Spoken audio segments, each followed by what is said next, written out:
Okay, so yesterday we talked about the principles behind equilibrium systems and what conditions were required for them to occur. You had to write the equilibrium law using products over reactants, only the aqueous and gaseous substances. Today we're going to look at what happens when you want to make a change. So there are many situations where we don't want a reaction to go backwards and forwards and find a balance between them. We want to stress or change an equilibrium so that it's going to favor one side over the other. So when you have the products increasing and the reactants decreasing the concentration, that's the forward reaction. And then if the products are decreasing and the reactants are increasing, then that is the reverse reaction.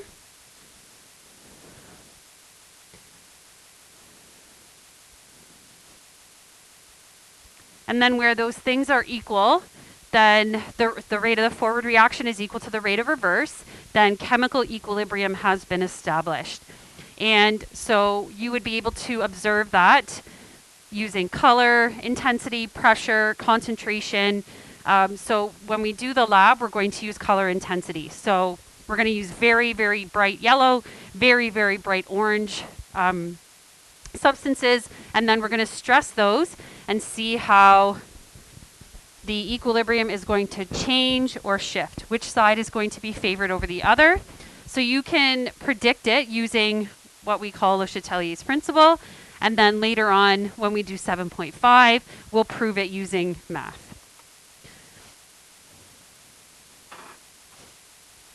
Okay, so today, when you do these questions, you might see color added to the equation. You could also see energy, so we're going to have to look at that as well. So if you happen to take a look at the note, there's going to be 3 stresses: temperature, pressure, volume, and concentration. So we're going to need to take into account the energy value as well. So kind of a combination of, we're going to use items from the other units as well. So if you have a colorful reaction like this one, then, and you change the equilibrium, then, or we're going to call it shifted, or it's going to favor one side over the other, then what happens is you would see a different color. So if the right-hand side is brown, then, and you shift towards the products, or more products are produced, that means that these products are brown. Then if you're making more products, it makes sense, you get a darker brown color. If you're shifting to the left, or favoring the left, or the reactants, then it's going to go back to colorless, or depending how brown it was, you could get a lighter brown. So you can see that if you're changing the equilibrium, then it's easy macroscopic properties that would be changing. And these things have to be changing because you've added energy or you've taken matter away. If it's a gas system, you have changed the pressure, stuff like that. Okay, so all the things that we said yesterday had to remain constant for a system to be at equilibrium. Now we're going to look at what happens when you stress it. If you are not the kind of person who likes right and left, that's fine, and you're not alone. There's lots of people who are like, "Miss Todd, I don't want to talk about it as right or left." Then you can use the word forward, like this way's forward, and we're going to consider this way reverse. You can do that as well, okay? Happens all the time.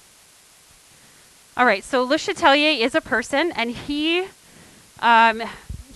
proved this principle. So it is a principle, it's not a theory, that if you have a system that is said to be at equilibrium, and then you add some kind of stress, then the system is going to shift to offset or minimize the stress.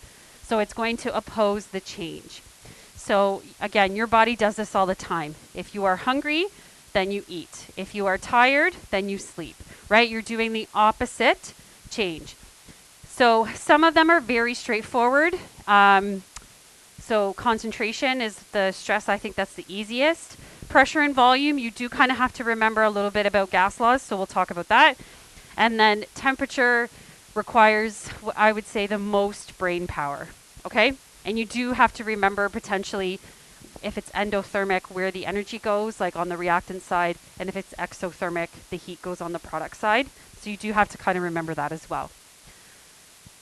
So when we do questions with Le Chatelier's principle, you're going to look at what was it initially. So usually we often can easily use color. What color was it initially, for example?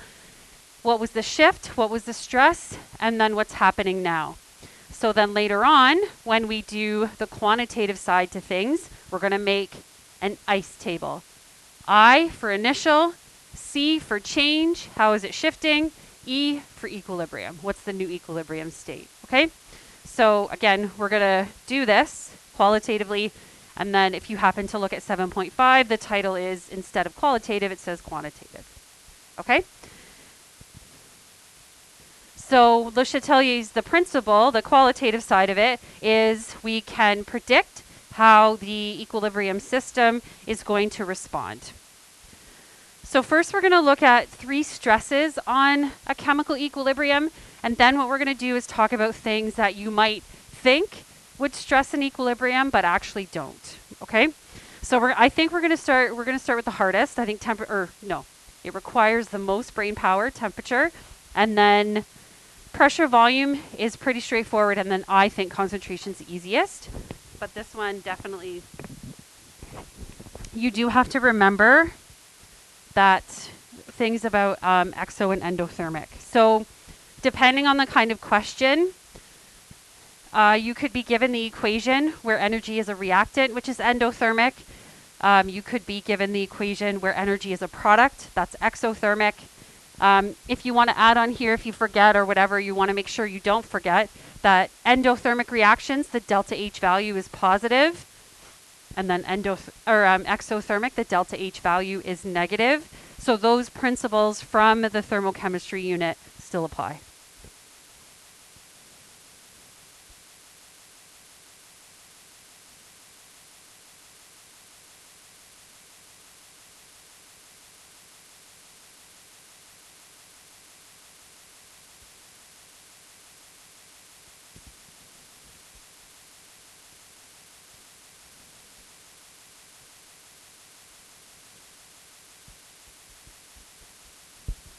Okay, so for a temperature stress, the question could talk about increasing the energy or adding energy. It could say that the system is cooled or warmed, so implying a change in temperature. Both of those things are going to be a stress potentially. So if temperature is going to be an issue, then you have to be told whether it's endo or exothermic, first of all, or you have to be given, say the delta H value is positive, and then you would, okay, yeah, that's endothermic. You have to think about where it is. The energy, it actually makes more sense if you're given the delta H value sort of separately. It might even help you to rewrite the equation with the energy as part of the equation, like a thermochemical equation. That might help you think about which way it's going to shift.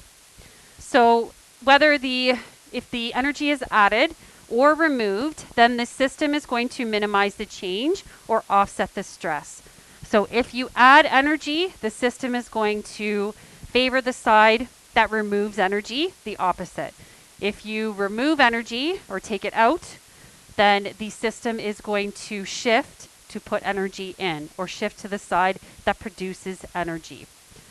So that's why it can be helpful if it gives you an equation and the delta H value is separate, it can be helpful for you to write it in. So you can see which side produces energy and which side does not. Okay, so the system is cooled, then it's going to warm itself up by shifting in the direction that produces heat or favoring the direction that produces heat. So the opposite. And then again, vice versa, if the heat is added, the equilibrium is going to shift in the direction that consumes the heat or absorbs it. So when you have an equation like this, so the energy is here. So if you shift reverse or left or favor the reactant side, since you're thinking of going in this direction, then energy is being produced. If you go in this direction, there's no energy on this side, so the energy is consumed. It's weird because we're used to going in one direction. So last unit, for example, this is endothermic, right? Because the energy is a reactant. So I would have said to you, you would have decided, say this was a calorimeter, that it would get colder, the temperature would decrease because the system is absorbing energy. We wouldn't have considered now that if you went this way, then energy would be produced. Okay, so we do have to kind of get used to going forwards and backwards, or forwards and reverse, or right and left. Okay? All right, so let's say the system is heated. So the stress is the heat. So yesterday we said you can't add matter, you can't add energy, then a system can be at equilibrium. So once you add energy, matter, you change the pressure, then a change is going to occur. So if you heat this system, then even if you don't even look at the equation yet, if the question says the system is heated, in your brain you should be thinking, okay, the system needs to cool down. And then you can take a look at the equation. So which direction is going to cool the system down? So if you go in the reverse direction, you're going to make energy. Is making energy going to be cool? No. So you want to go this way. So whenever it's heated, you're going to favor the direction where heat is not. So some people will talk about it like it's going to shift in the direction to consume the energy added. It'll shift. Some people will say it'll shift or favor the direction away from the heat. You can think of it that way too. Okay, so it's going to shift to the right. Or again, if you don't like right, you can write forward. Like if you don't like right and left, I think you have to fill in the right, the word right, if you printed the note off.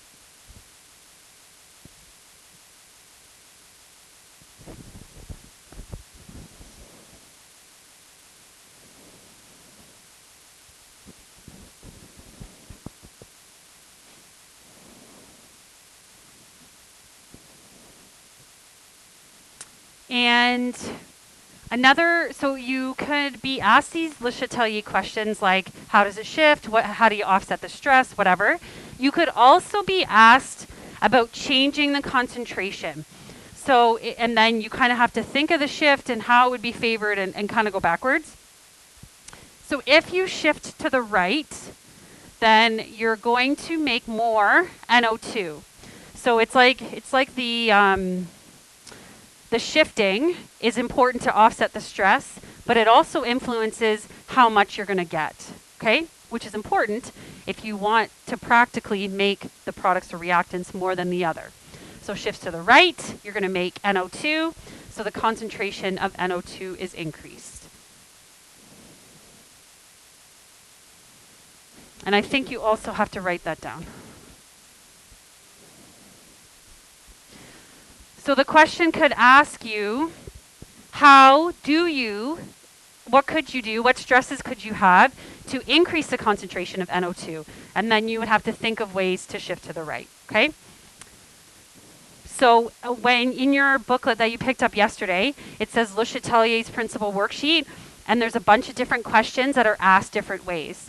What is the shift? How can you produce more of the products or whatever? So take a look at all the questions because they're not all the same. There's lots of variety you could do with these questions. Okay, so now this one, again, even before you look at the equation, this is the stress. The system is being cooled down. So then what are you going to think? Okay, it has to warm up and then go to the equation. So this time we have SO2 plus O2 makes SO3, and now the energy is on this side. Okay? So this is exothermic. Not that you have to write that it's exothermic, but it is. So now when you cool the system down, it needs to warm up. So now you're looking, again, you could say things like it needs to shift in the direction that produces energy. If it's cooled down, it needs to warm up. It needs to shift towards the energy. If that makes more sense to you, you can say that as well. So it's shifting right because that's where the energy is. If you go this way, there's no energy on this side. So the system is not going to produce any more energy because the stress has been cooled down. It's like the stressor is an outside thing and the system has to fix itself. Okay? So all it can do is shift right or left or forward or reverse. So in this case, if it cools down, what does the system have to do to fix it? It needs to warm up. Which way is going to produce energy? This way, because that's the energy. So if you don't like the E, even write in the word energy so that later on you know what that means. So it shifts to the right. I actually think I write a little explanation here. I don't know why I didn't in the other one.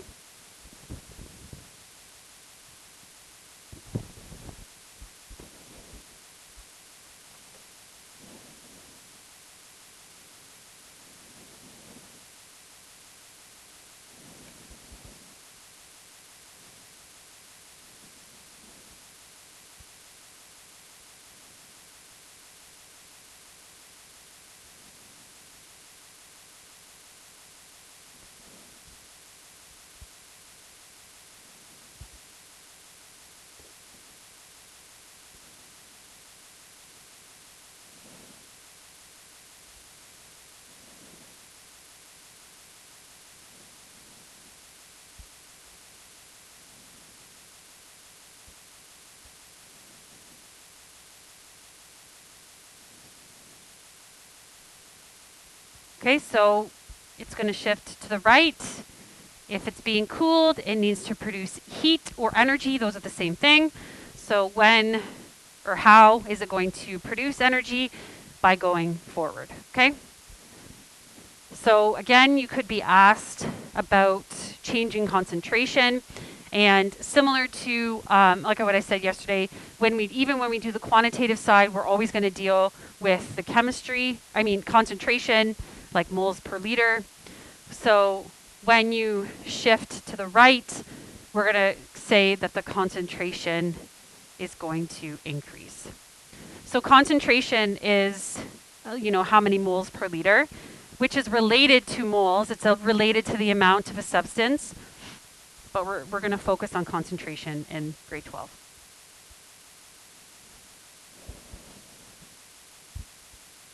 If, let's say it was this kind of question, I said what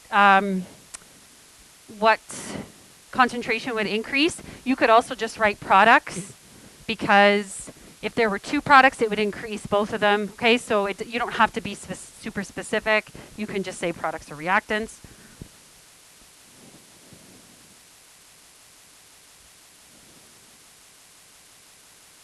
Okay, so pressure and volume is a tiny bit strange, but again, it goes with the opposites. But you do have to remember how pressure and volume of gases are related.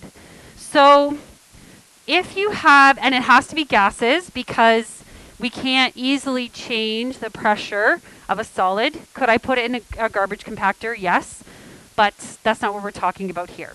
So let's say we're gas particles right now in this classroom, which has a nice big volume. Do you collide and feel pressure and force from your other classmates? No. So big volume, little pressure, it's an inverse relationship.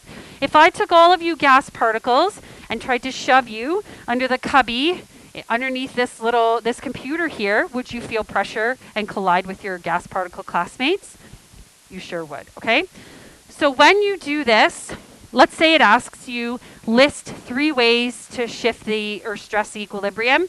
You can't use pressure and volume as 2 separate ones. They go together. When you change the volume of a gas, the pressure is automatically changed and vice versa. Okay, so that's important. And normally I encourage students to think about what happens with the volume, and then just the opposite goes with the pressure. It's a little bit easier. So what we're going to look at a change in volume, either increase or decrease. And again, it's just going to be qualitative. It's not even going to make you say like the volume changes from 5 liters to 10 liters. It'll just say increase in volume. So when volume increases, now you have more space to fill up. So how are we going to fill up that space? It's going to shift to the side with more moles of gas. So yesterday when we did the K-PEG formula, we counted the moles of gas based on their coefficients. So you're going to do the same thing here. You look at the coefficients. So here's our equation. Which side has more moles? So this side has a coefficient of 2. This one only has a coefficient of 1. If there was more than one substance, you would add them, just like we did yesterday, okay? So if you have a big volume, then you want to fill that volume quickly. That's going to help equalize the pressure. So when the volume increases, you shift to the side with more moles of gas. I would highlight that in your note. So in this case now, the shift is going to be left or towards the reactants.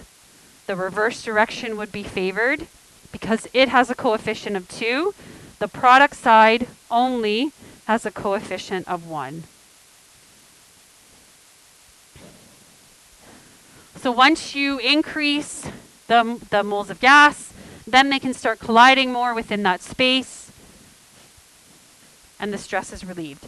So again, it would be an outside thing. You would have to take your gas, take it out of its closed system and put it in a bigger volume. And then the system has to adjust to fix what you've done to it, basically. If systems were alive. I guess they're sort of dynamic. Okay, so then the reverse is true.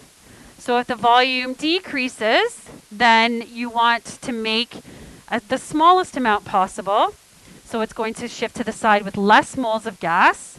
So it's going to be to the right because there was only 1 mole. And then again, the pressure is decreased and the stress on the equilibrium is relieved.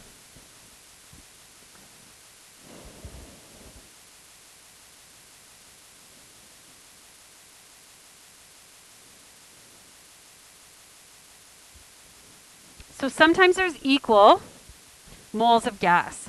So yesterday there were some questions where you had to write the equilibrium law and there were solids and gases kind of mixed together to be a little bit tricky.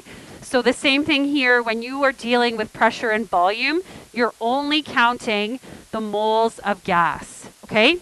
So there are situations, plenty of them, where there's equal amounts and then that's not a stress on the equilibrium. Or you could even think of it like, if you did stress the equilibrium, they both would be affected equally. Okay, so it sort of cancels each other out. And again, you want that balance. So if it's equal, that's equilibrium, that's not stressful. So make sure somewhere you highlight, maybe at the beginning. Oh, here, it's mine looks highlighted, that it has to be the gas. For pressure and volume, it has to be only the gaseous parts to the system, which makes sense. You can't easily change the pressure of a solid. You can't easily change the pressure of a liquid or aqueous solution, but a gas you can, no problem.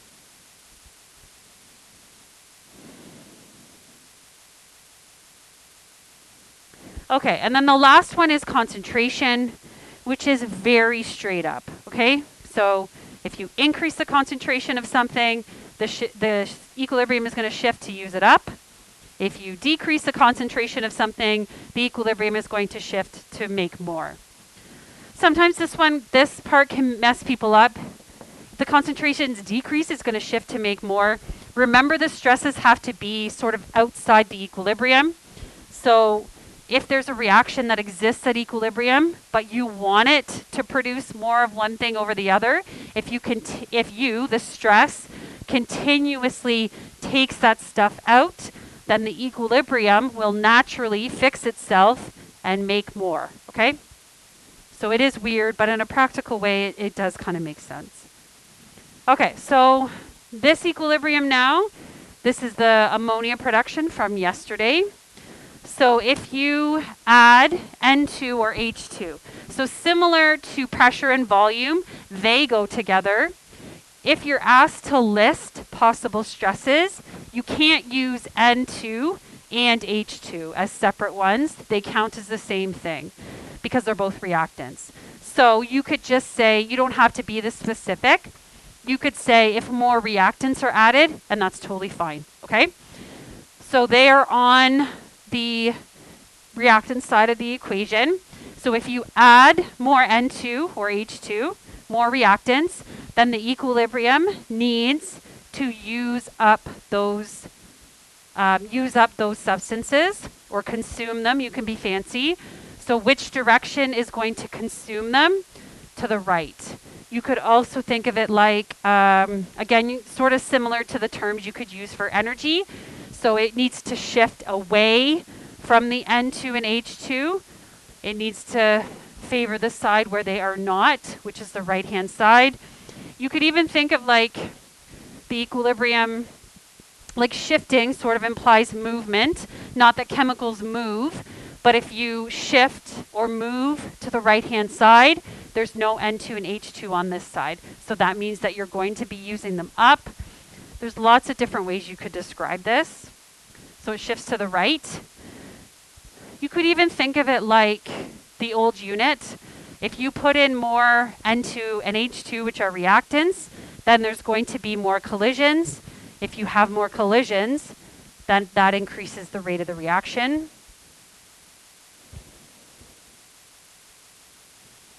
And then if you add more of the product or NH3, so again, you could just say product, you could say NH3 specifically, so then it needs to consume it. It's going to shift away from the NH3. It's going to shift to the side that doesn't produce NH3. It's going to shift to the side that consumes NH3, whatever you like best. And that's going to be a shift left. Again, now the rate of reaction in the reverse direction is greater because you have more collisions.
Okay, and then there are things that seemingly would seem like they were going to be stresses, but actually are not. So adding a catalyst is a really common thing that we do with reactions to make them faster. So it's not a stress on the equilibrium, it's just going to make the whole thing go faster. So it just reaches equilibrium faster. The Le Chatelier's principle and offsetting any other kind of stress would just occur faster. It doesn't change the concentrations of the reactants or products. So it still lowers the activation energy. It just reaches equilibrium sooner.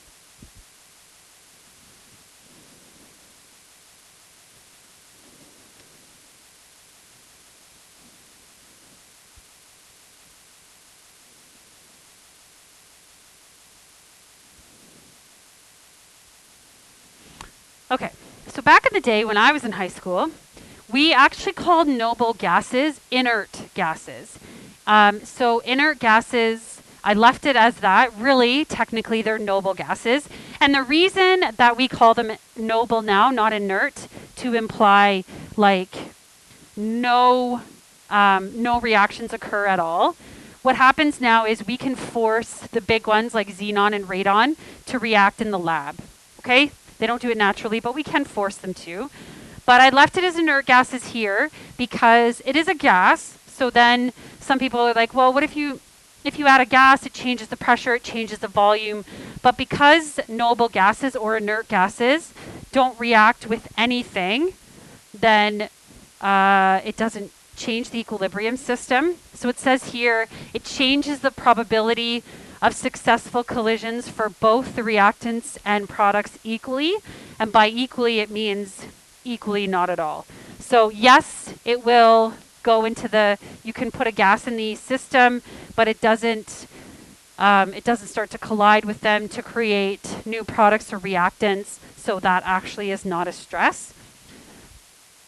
So normally this is like a sneaky little question, like, oh, what if you put helium gas in or something? But just in case you see that, if it's an inert gas or a noble gas, and if you forget, if you have the periodic table I gave you, it tells you at the bottom what the noble gases are. Okay, so all the groups except transition.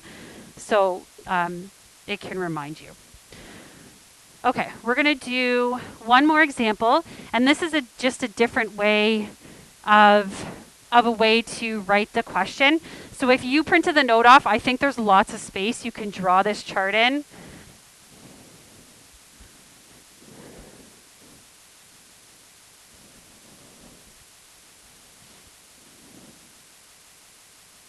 My boxes are kind of all the same size, but maybe you want the explanation one to be the biggest.